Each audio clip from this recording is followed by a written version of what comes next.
Well, hey McFly subscribers. So I'm trying something a little different here. I do have a review video, but I figured I'd come down to this beautiful lake called Haviland Lake. So that way you guys have a nice setting in the background. Just trying something different, see if you guys like it. The wind's kind of blowing a little bit, so hopefully you guys can hear me. So obviously you guys know what the review's about from the title of the video. Today I'm reviewing the Lefty Kreh Professional Series 2 rod.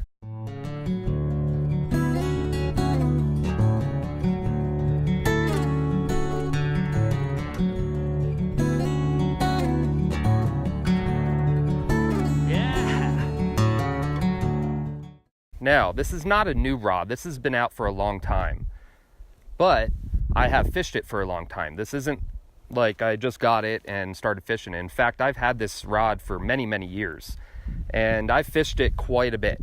So I want to start out, guys, letting you know that this is not a super in-depth review. This is more of me just basically talking at you as friends. You all are my friends.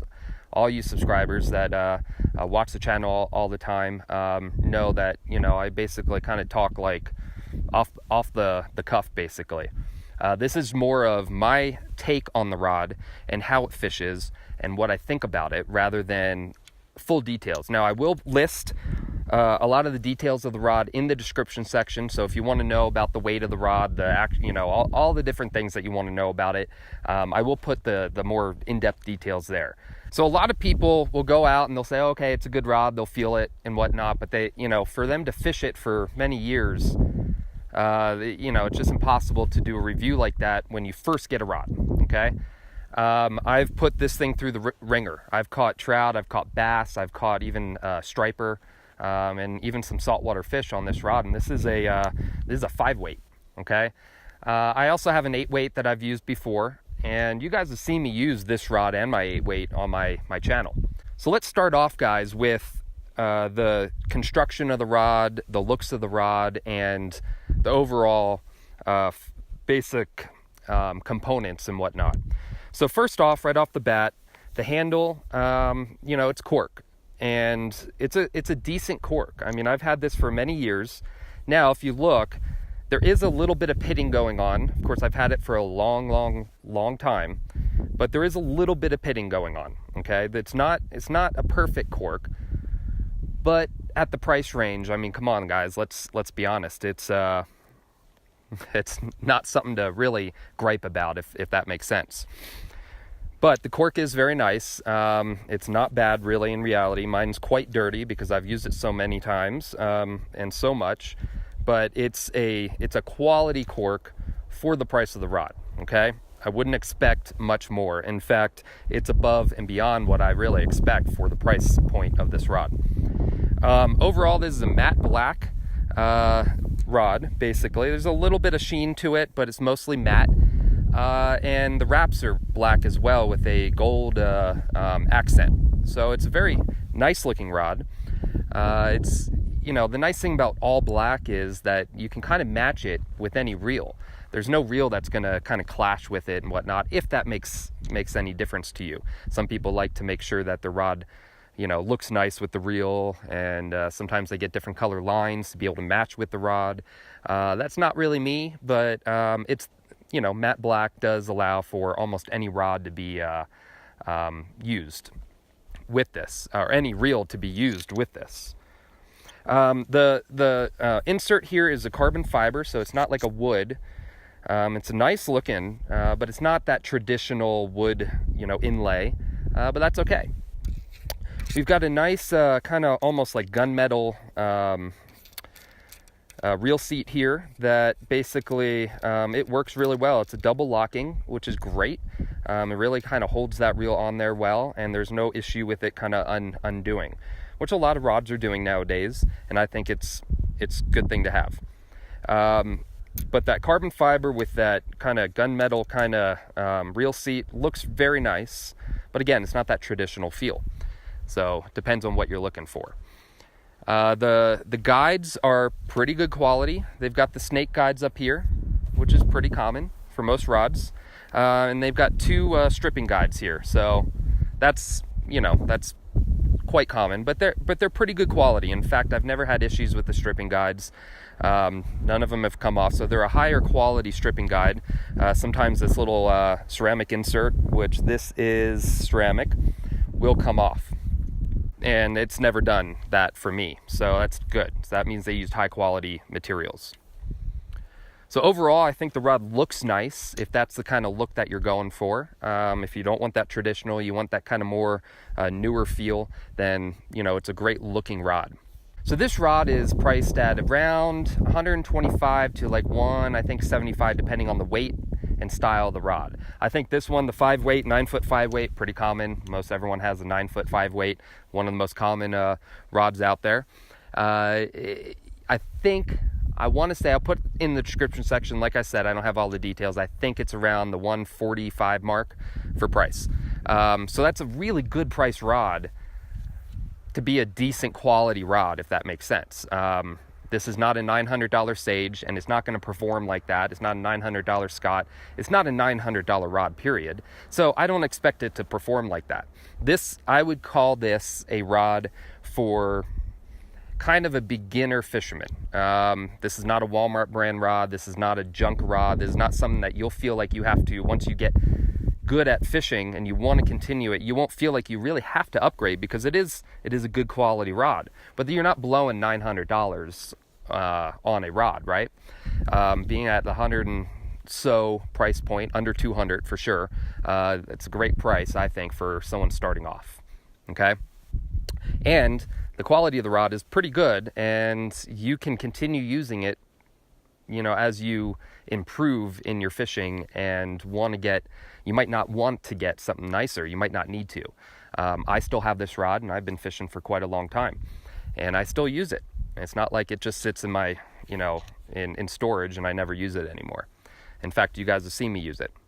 Not only does it look good, this rod does perform pretty well. Being a 9 foot 5 weight and a graphite rod, it is going to be rather stiff. It does have kind of a stiff feel to it, being graphite. It's not a glass rod. It's not a bamboo rod.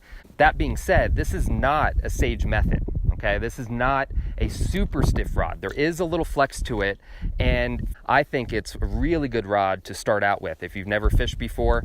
When you do that back cast, you're going to feel the rod load pretty well on the back cast, especially if you have some of these modern lines that are made for heavier action rods. These stiff action rods are really hard, especially, a lot of guys will just start off, they have a lot of money and they want to go buy a new rod and they want to get the best, and they read reviews and they get themselves a Sage X or whatnot. And that's a very stiff rod, and they go to start casting and they just can't feel the cast when they're casting. They just, that back casting is really hard to learn. This does have, you can see, it's got quite a bit of action to it. It's got some bend. So when you do a back cast, you're going to feel that load a lot more than some of these super stiff graphite rods. But granted, it is a graphite rod, and it does have a little power to it, so you can, once you learn how to cast a little better, bomb it out there pretty far. There's really no issues with power, but it does have that kind of feel to it. When you're casting, you can kind of feel the rod load. The action is pretty good. However, the backbone starts right around here. You can kind of see when I'm whipping it. Right up here is the tip flex, but you really don't get much of a backbone in the rod until right around here. This is about where your backbone is. So it's not a lot of backbone, okay? But it is enough that you can really horse those bigger fish in if you need. So if you're fishing bigger fish, you can do it.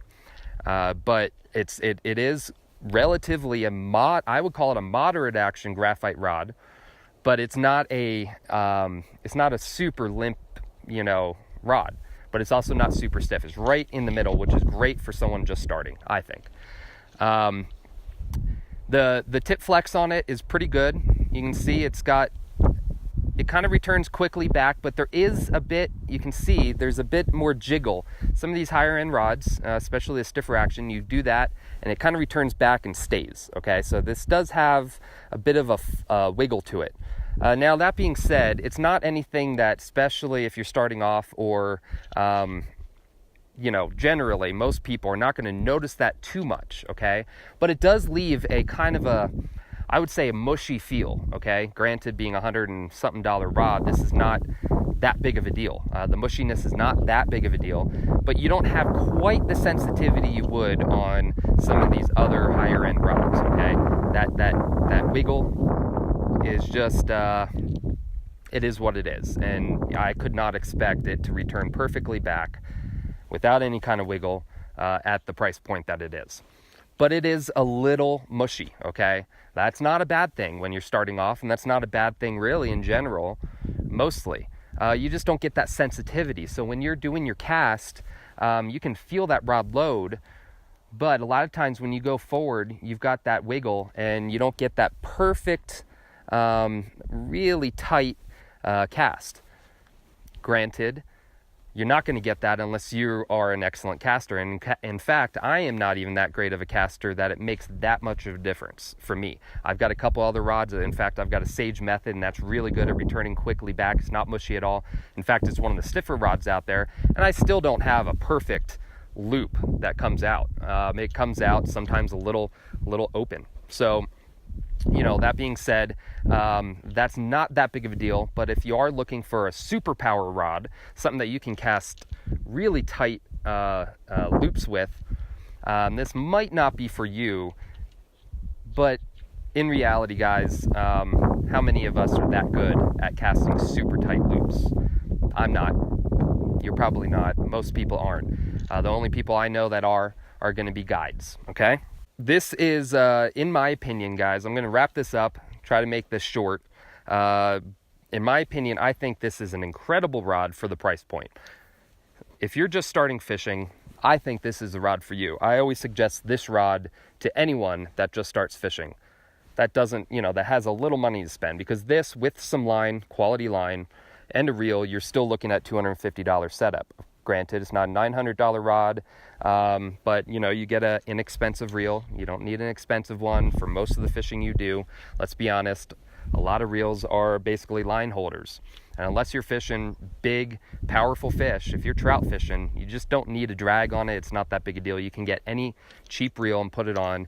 I'd rather have a good rod than a good reel, in my opinion. So this is, in my opinion, this with a inexpensive reel, maybe spend $50 to $100 on a reel, and get some quality line. Okay, guys, don't go get some $5 Walmart brand line, $10 Walmart brand line. Get some good line, and you can get some decent line. I think Rio makes one for about $40. So again, we're at about $250, I think, for a full setup. If you however you want to do it.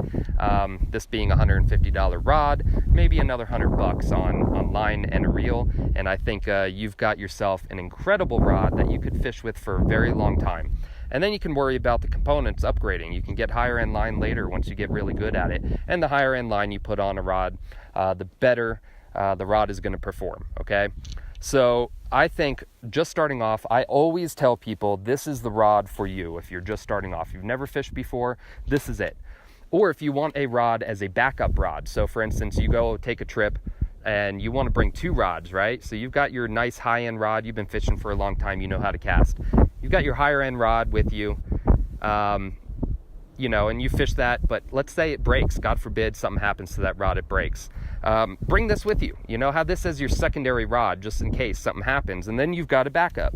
And it's a great rod. You're not having to bring two $900 rods or $500 rods or whatever you have. You've got yourself a backup that isn't super expensive. If you're a seasoned fisherman, if that makes sense. But for newbies, this is definitely the rod for you. You can feel that back cast, but you've got enough power that you can power it out there if you need. For streamer fishing, this does well for streamer fishing. It does well for nymphing, and it kind of does pretty good for dry fly even. You can definitely get some more finesse with it because of that longer flex. So overall, this rod, I think, is probably the best as an overall rod for someone that just started fishing. It's not precise for any kind of specific technique, but overall, this is a great rod for the individual that just started fishing.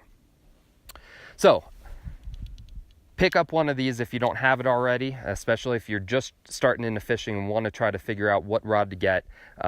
This is probably the best bet. So I've got a link in the description section where you can pick this up and buy it if you don't have a fly shop nearby. Otherwise, most fly shops carry this rod. It's definitely one of the more popular rods out there just because of all the talking points I just said.